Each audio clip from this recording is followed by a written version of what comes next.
Assalamualaikum warahmatullahi wabarakatuh. Teman-teman semuanya, pada kesempatan kali ini kita akan memberikan simulasi dan gambaran atau tutorial untuk menangani kasus cedera pada patah tulang ganda. Ya, di sini yang kita ambil adalah pada tulang kaki. Ya, di sini ada dua tulang, yaitu tulang kering dan tulang betis. Nah, ini ketika ada patah di antara satu tulang ini ataupun kedua tulang ini, maka di sini ada pembenahan, ya, cara metode pembenahan pada tulang ganda ini yang ada dua tulangnya.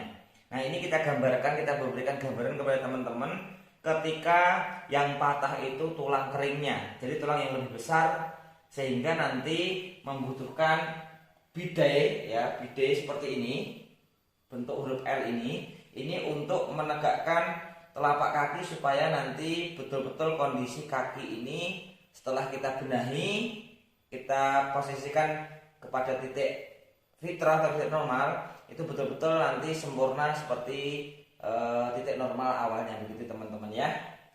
Kita akan mulai. Nah, langkah yang pertama tentunya adalah pemeriksaan, ya. Periksa dulu kondisi di patahnya di mana, cari dulu, ya.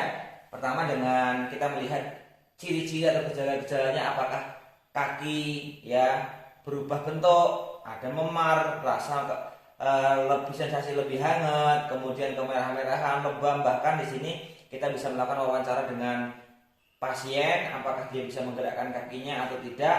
Nah, itu nanti akan membantu kita untuk mendiagnosa apakah kaki ini patah.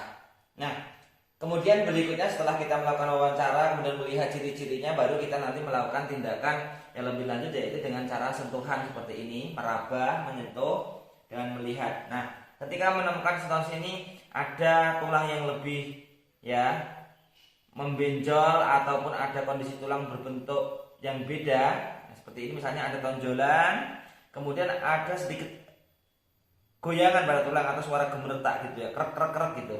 Nah, ini bisa dipastikan ini adalah tulang yang patah. Apabila dengan menggunakan dua cara mendiagnosa, yang pertama wawancara, yang kedua kemudian meraba dan melihat, belum puas, Anda bisa menggerakkan kondisi kaki itu, ya, atau cek fisik dengan menggerakkan. Nah, ini nanti kan kelihatan biasanya kalau tulangnya patah pada area, ya, tulang kering, pasien tidak akan mampu menggerakkan kaki ini, ya. Paham ya teman-teman, ya. Kemudian teman-teman, setelah itu kita masuk kepada SOP yang kedua, yaitu lenturkan. Nah, dalam SOP lenturkan ini ada 3 prinsip. Prinsip yang pertama, kendor. Kendor ini bermakna kita harus mengendorkan kondisi otot saraf pasien atau korban cedera patah tulang ini. Nanti bertujuannya ketika kita nanti masuk ke SOP berikutnya, peregangan, akan membantu mempermudah supaya tidak ada cedera pada otot di sekelilingnya. Kemudian yang kedua, prinsip lentur, yaitu rileks. Nah, rileks ini adalah kita mengkondisikan pasien atau korban supaya betul-betul rileks, siap untuk kita tangani. Jangan sampai kondisi pasien memberontak bahkan melawan tindakan kita, nanti ini akan membahayakan tindakan pembenahan dan pembenahannya pun tidak akan 100%. Yang ketiga yaitu adalah tenang.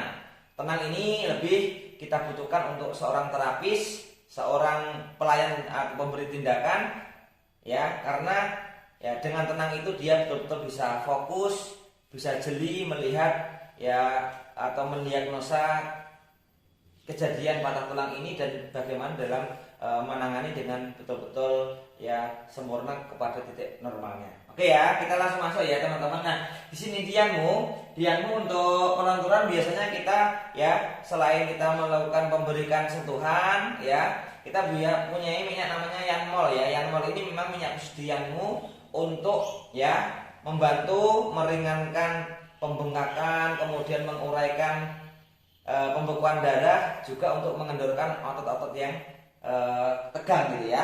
Kita langsung masuk ke sini, ya. Kita akan lenturkan. Biasanya teman-teman kalau di sini nanti ada lebam, kebiruan, Yanmol ini sangat membantu sekali untuk menguraikan pembekuan itu, ya. Setelah ini, nah, misalnya kita raba seperti ini, teman-teman, kita temukan titik patah di sini, ya. Nah, titik patah di sini, maka di sini ini nanti akan menjadi titik kontrol kita ketika kita membenahi, ya. Jadi ketika kita renggangkan, nanti tangan kita salah satunya harus memegang pada titik patahnya untuk memastikan apakah sudah kembali atau belum.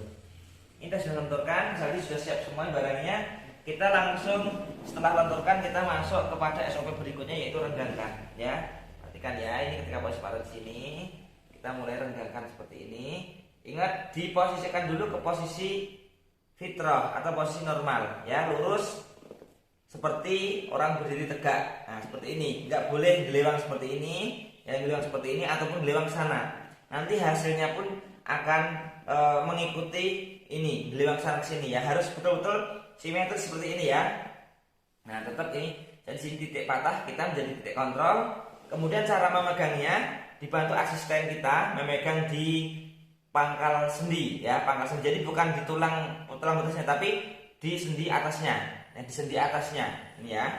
Kita pegang juga di pas sendi sini, sendi di ankle-nya, kita pegang lebih ke tumitnya. Kita tarik seperti ini, teman-teman. Oke, regangkan sambil seperti ini. Nah, kemudian ingat titik kontrol sini kita cek kembali. Sebelum dilepas kita cek. Oke, sudah nggak ada yang benjol ya, cuma di sini ada renggang. Kita lepas pelan-pelan. Nah, kita lepas pelan-pelan sambil ada sedikit tekanan ya. Oke ya, seperti ini kondisi sudah kembali kepada kondisi awal. Nah, ini tinggal kita harus menjaga supaya nanti tidak ada pergerakan lagi yang membuat kondisi pembenahan ini berubah. Dari bawahnya ya, kita kasih ya perlindungan ya. Kita menggunakan separat berbentuk L seperti ini. Ya, perhatikan teman-teman ya. Nah, jadi ketika tulang sini patah, ya, ini kan menjadi tumpuan utama. Kita harus memakai L seperti ini supaya tidak banyak bergerak ya. Supaya nanti kaki ini betul-betul tidak turun seperti itu, tidak terlalu naik atau tidak ke samping. Nah, ini untuk menjaga betul-betul kestabilan kondisinya pada titik normal atau titik fitrahnya.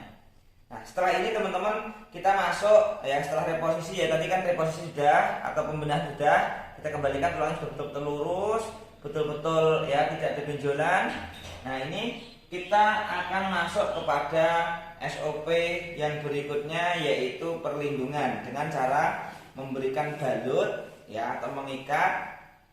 Teknik perlindungan ini ada ikat, kemudian tekan ya, kemudian tahan ya kan, ikat, tekan, tahan ya. Kita akan ikat ya dan tahan dengan bide yang sudah kita buat seperti ini. Ini khusus bide seperti ini supaya tidak gerak ya.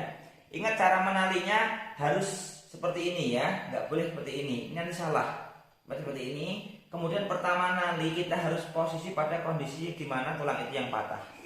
Ini harus betul, ini harus betul-betul disangga. Oke, turunkan pelan-pelan. Nah, ya, ini harus lurus seperti ini kakinya ya. Kemudian kita bantu lagi, ada 2 kayu lagi, sampai kanan sampai kiri. Perhatikan teman-teman ini ya. Jadi kondisi kayu ini harus sampai melebihi kayu yang di bawah, supaya tidak menjepit ya, tidak menjepit mata kaki sebelahnya. Ya, angkat bareng-bareng.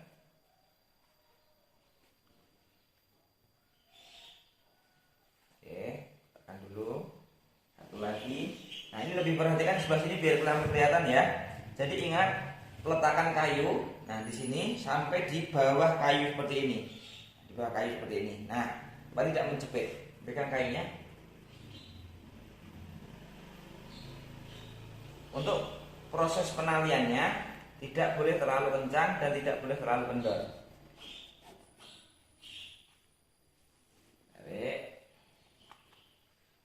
Kita selesaikan dulu yang atas, baru nanti kita turun ke bawah.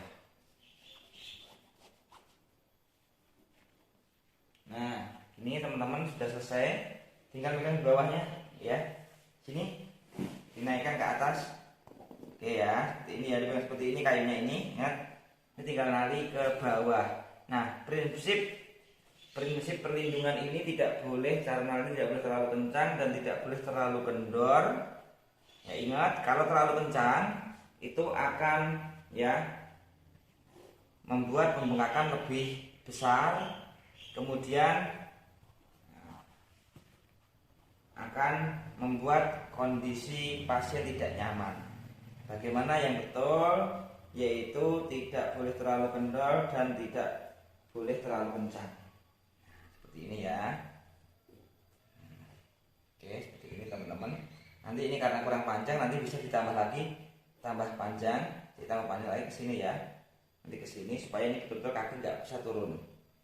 Seperti ini selesai, misalnya dikasih kunci.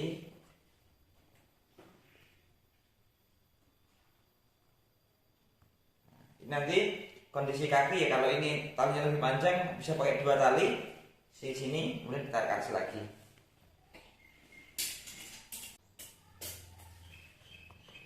Oke, selesai ya. Jadi pertama tadi periksa dulu, lenturkan, kemudian renggangkan, benahi, lindungi dengan seperti ini. Ini melindungi ya, melindungi. Jadi tali-tali ini melindungi, jadi seperti ini nanti sudah aman.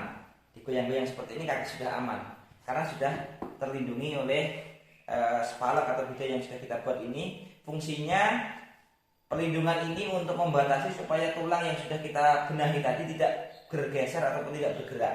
Nah, ada catatan penting teman-teman di sini ya, setelah kita sudah memberikan perlindungan ini, ingat proses tulang yang patah nanti akan melakukan pembengkakan. Maka nanti wajib ada yang namanya kontrol bertahap untuk menyesuaikan perlindungan ini. Karena kalau semakin besar kakinya semakin bengkak, maka nanti akan semakin mengencang talinya, butuh digendorkan.